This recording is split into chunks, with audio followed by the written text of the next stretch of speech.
entre nos. Aquí entre nos. Aquí entre nos. Aquí entre nos. Aquí entre nos. Aquí entre nos. Aquí entre nos.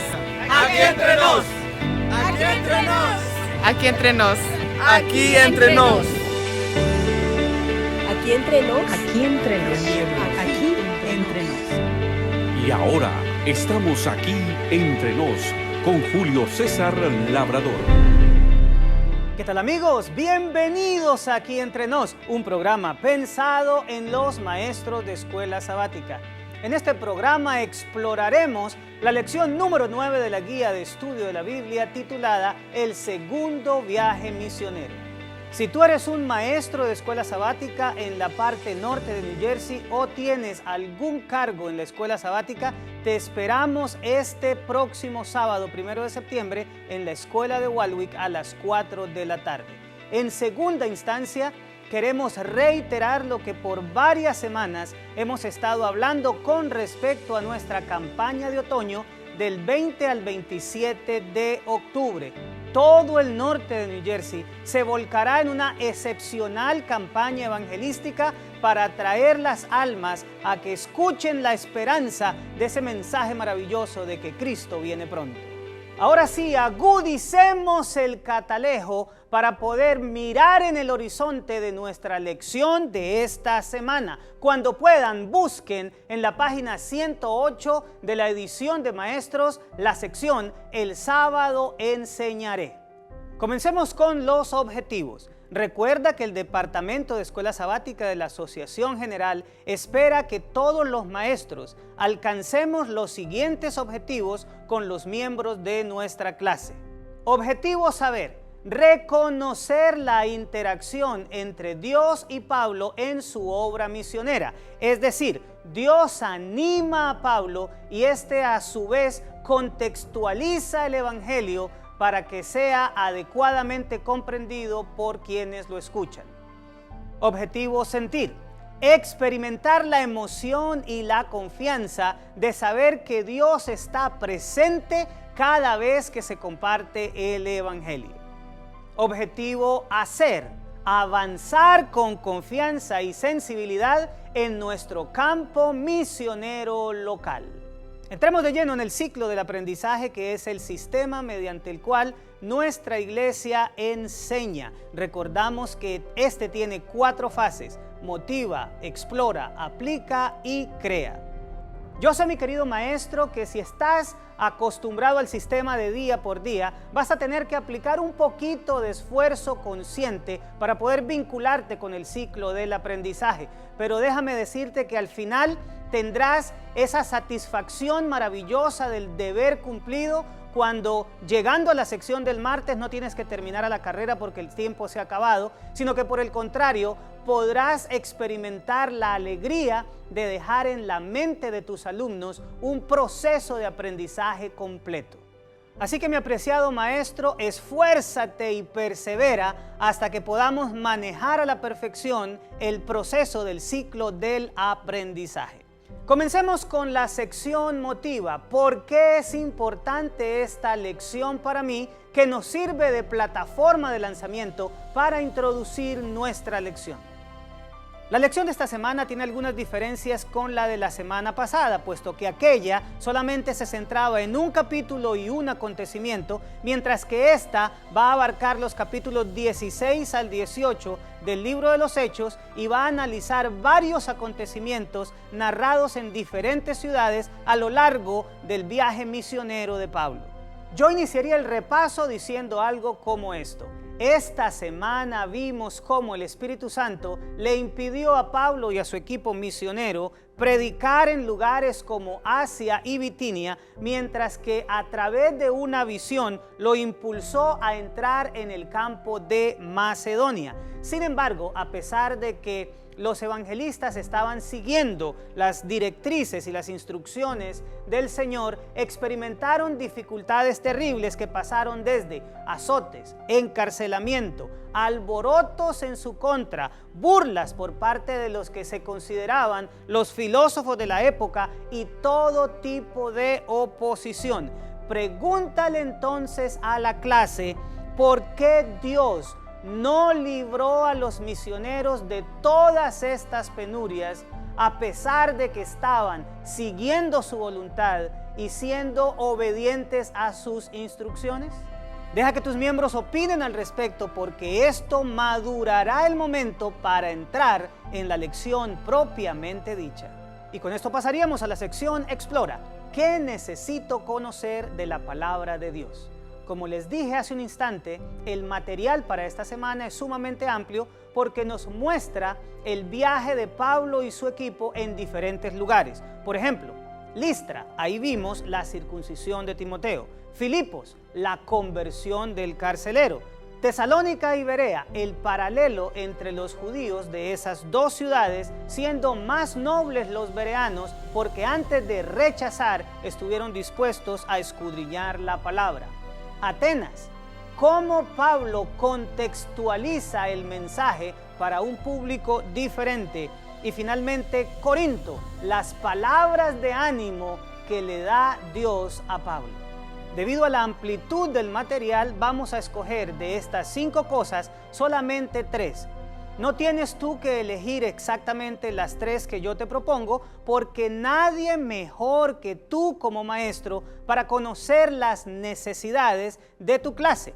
Sin embargo, esto te podrá servir de orientación para conducir tu lección este sábado. Vayamos al punto número 1, la circuncisión de Timoteo. Aquí me gustaría hablar de 3 cosas. Primero, la carta del concilio. Pablo seguramente llevaba en su mano una copia que le habían dado los apóstoles y ancianos en Jerusalén para ser leída en Antioquía y en todas las iglesias cristianas de origen gentil. Los versículos 4 y 5 de Hechos 16 nos muestran este aspecto. Y al pasar por las ciudades, les entregaban las ordenanzas que habían acordado los apóstoles y ancianos que estaban en Jerusalén para que las guardasen. Así que las iglesias eran confirmadas en la fe y aumentaban en número cada día. Pregúntale a la clase si ellos se recuerdan cuáles fueron esas ordenanzas que, según lo que acabamos de leer, trajo tan extraordinarios resultados a tal punto que las iglesias crecían en la fe y en número a diario. Si acaso notas que hay algún tipo de vacilación en cuanto a esta pregunta, yo te invitaría para que leyeras la carta que se encuentra en Hechos 15 del 23 al 29. Lo siguiente que queremos resaltar es el origen de Timoteo. Los versículos 1 y 2 de Hechos 16 nos muestra la perspectiva que tenían los cristianos de este joven. Después llegó a Derbe y a Listra, y he aquí que había allí cierto discípulo llamado Timoteo, hijo de una mujer judía creyente, pero de padre griego. Y daban buen testimonio de él los hermanos que estaban en Listra y en Iconio.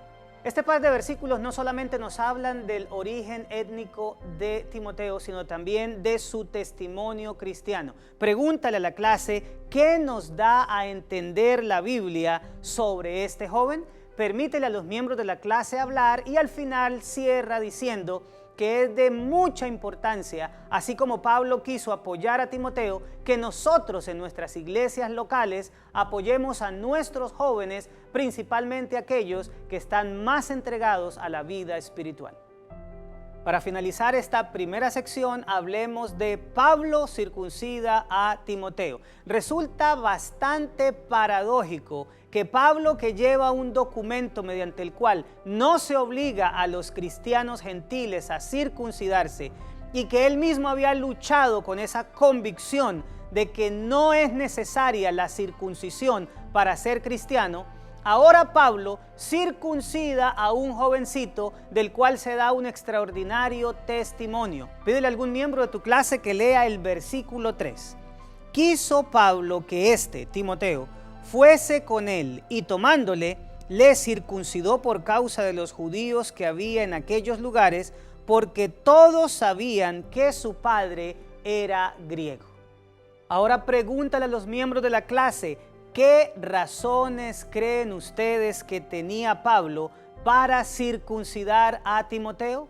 permítele a los miembros hablar ampliamente de este asunto, porque de aquí podemos sacar extraordinarios principios en cuanto a la predicación del Evangelio. Si después de que la clase participe llegara a hacer falta, recalca la frase del versículo 3, le circuncidó por causa de los judíos que había en aquellos lugares. Y resalta también de manera muy especial el hecho de que aunque para Pablo la circuncisión no valía nada, el modus operandi de él para evangelizar era llegar a una ciudad, ubicar la sinagoga judía, entrar en ella, hablarle primeramente a los judíos acerca de Jesús como el Mesías y después de eso ir a los gentiles. Si Timoteo, que tenía un padre griego, no hubiera sido circuncidado, entonces la entrada de Timoteo a las sinagogas habría sido impedida. La razón, pues, por la cual Pablo circuncida a Timoteo es una razón práctica para el evangelismo. Que quede eso bien claro en la mente de los miembros de la clase. Entremos ahora al punto número 2 de nuestra lección, Pablo en Atenas. Recordemos que la lectura del libro de los Hechos nos debe dejar a nosotros la mayor cantidad de principios aplicados a la evangelización. Ya vimos cómo entre menos impedimentos y obstáculos haya para llegar a nuestra audiencia con el Evangelio, mucho mejor. Ahora miremos otro principio en este aspecto. Comencemos con la idolatría ateniense. Lee con tu clase Hechos capítulo 17, versículos 15 y 16. Y los que se habían encargado de conducir a Pablo le llevaron a Atenas, y habiendo recibido orden para Silas y Timoteo de que vinieran a él lo más pronto que pudiesen, salieron. Mientras Pablo los esperaba en Atenas, su espíritu se enardecía viendo la ciudad entregada a la idolatría. Después de leer estos versículos, pregúntale a la clase, ¿qué creen ellos que quiere decir la Biblia con la expresión el espíritu de Pablo se enardecía por la idolatría ateniense? El relato bíblico nos menciona que Pablo utilizó una doble estrategia en Atenas. Número 1, cada sábado en la sinagoga discutía con los judíos los asuntos referentes al Mesías, pero cada día en la plaza hablaba con los atenienses. Esto hizo que algunos filósofos se interesaran en su discurso y lo invitaran al Areópago, en donde Pablo tuvo un extraordinario discurso. Por favor, lean con la clase el discurso completo de Pablo en Atenas, que se encuentra en Hechos capítulo 17, versículos 22 al 31, y hagan un ejercicio muy interesante. Extraigan las partes del discurso de Pablo. Luego de asegurarte de haber extraído adecuadamente las partes más importantes del discurso de Pablo, pregúntense en la clase, ¿qué nos enseña este discurso como estrategia evangelística? Aquí les dejo un pequeño bosquejo, lo más sencillo posible, de las partes más importantes de ese discurso. La primera parte del discurso es la introducción. Pablo felicita a los atenienses por su espíritu religioso y los lleva de lo conocido para ellos a lo que necesitan conocer. Él les habla de una de sus deidades, el Dios no conocido. Pablo ahora entra de lleno en su discurso presentando a Dios como creador, presentándolo también como sustentador y presentándolo como un ser cercano.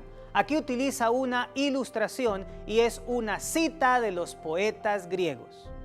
Después de esto, Pablo les presenta a los atenienses a Dios como misericordioso, los llama al arrepentimiento y por último les muestra al resucitado.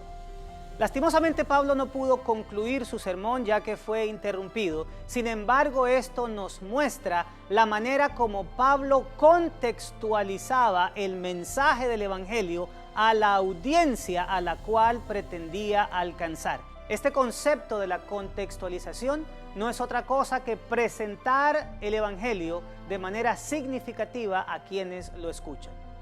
Y justo en este punto, querido maestro, yo quiero hacer una nota muy especial.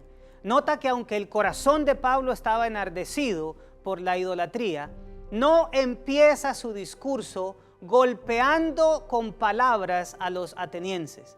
No los regaña por esta tendencia. Al contrario, fue muy amable al dirigirse a ellos no como idólatras, sino como religiosos. Permíteme ahora, querido maestro, dejar un pensamiento en tu mente. Debemos rescatar el significado de la palabra sermón, porque un instrumento dejado por Dios para llenar con el gozo de la salvación a las personas, con el tiempo ha venido a significar como un regaño. Cuando una persona está siendo amonestada por otro, regañada por otro, generalmente dice, no me sermoné. Nota cómo Pablo, teniendo argumentos para molestarse contra los atenienses por su tendencia idólatra, en lugar de eso fue amable, fue gentil, fue edificador, como todo predicador debiera serlo. Entremos ahora al punto número 3 que queremos resaltar esta semana. Dios anima a Pablo.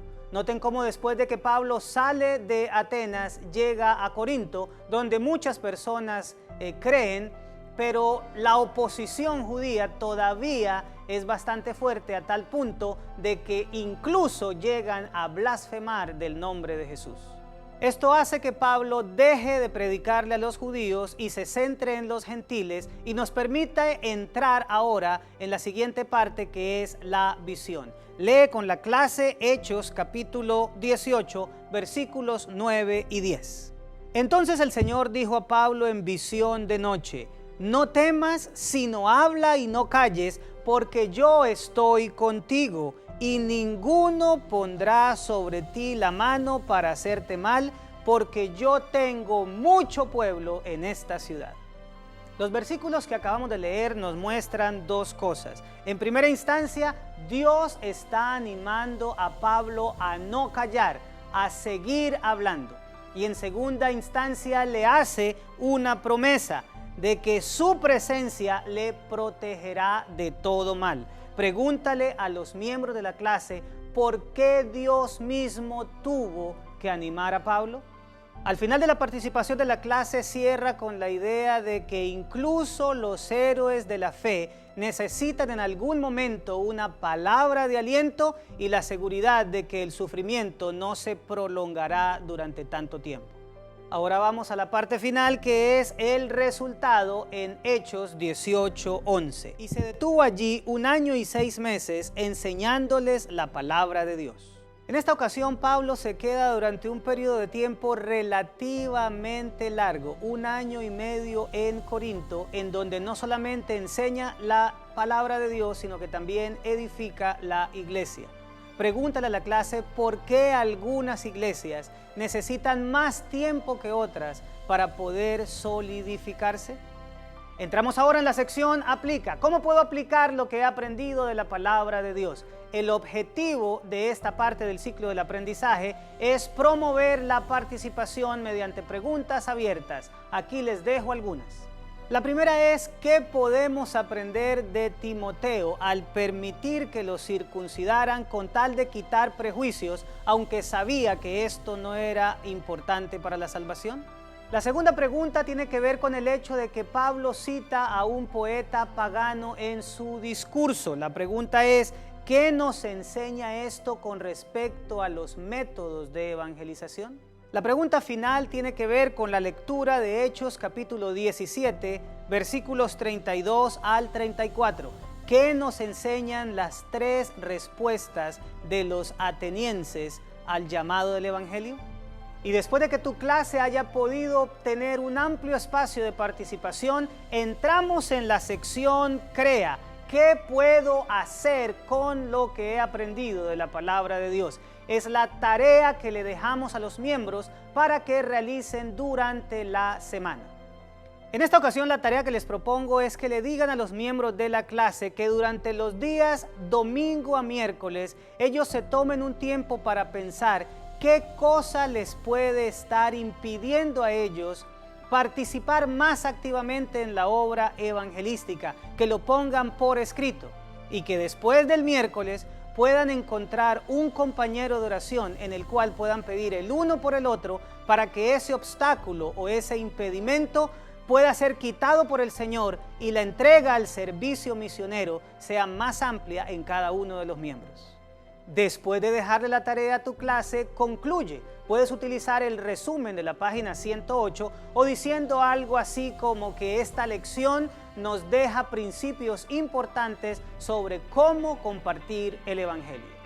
Bueno, mis amados, esto fue Aquí Entre Nos, un programa pensado en los maestros de escuela sabática. Espero haber dejado algunas buenas herramientas para que las utilices el próximo sábado. Un abrazo fuerte para todos y recuerden seguir compartiendo esperanza porque Cristo viene pronto. Nos vemos la próxima semana.